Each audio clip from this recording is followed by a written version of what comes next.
faits qui nous sont rapprochés, qui a été commis. On lui reprochait d'avoir voté en faveur des subventions et des prêts en faveur de NCE. Il n'y en a pas eu. Du temps où il était président de NCE, il n'y en a pas eu. Il y a un problème à ce niveau-là.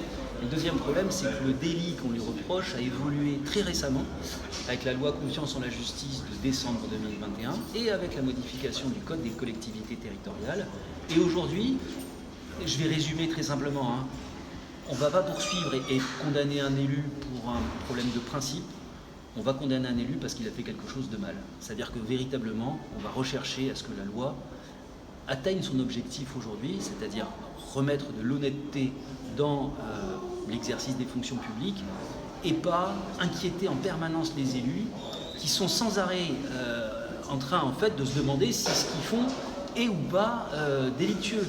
C'est un peu comme si vous marchiez avec les yeux bandés sur une route qui est remplie de nids de poules et que si vous tombez, on vous dit c'est de ta faute. C'est pas possible. C'est quelque chose aujourd'hui qui ne peut plus exister. Les élus sont handicapés dans leurs fonctions et je crois que le Parlement vient de remédier à ça, modifiant le délit. Et j'espère que le tribunal correctionnel de Nouméa fera œuvre de jurisprudence et sera parmi les premiers à modifier ça pour que les élus ne soient plus aujourd'hui sans arrêt avec une épée de Damoclès au-dessus de leur tête. Surtout, il y a deux choses qui sont ressorties de ces débats. C'est un, l'intérêt général et ce que tout le monde a poursuivi, en particulier M. Gomez, personne ne l'a contesté. C'est l'intérêt général qui poursuivait. Ça, c'est le premier point. Et le deuxième point, qui était également fondamental, c'est qu'à aucun moment, on a établi que lui, il avait un intérêt personnel dans cette affaire. Il n'y en avait pas.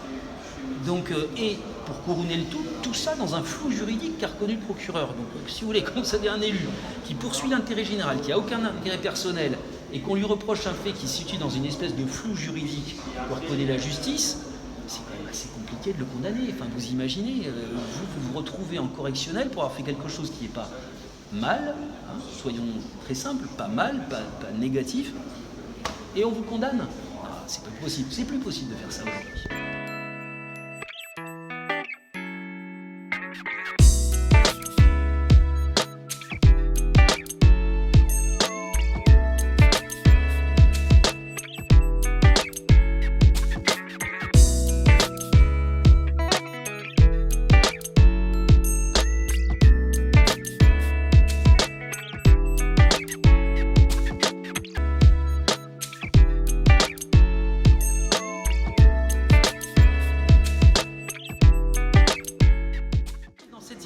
Mais tout le monde, à partir du moment où vous êtes désigné, il l'a rappelé, rien que la province sud, c'est 240 désignations, 240 représentations extérieures.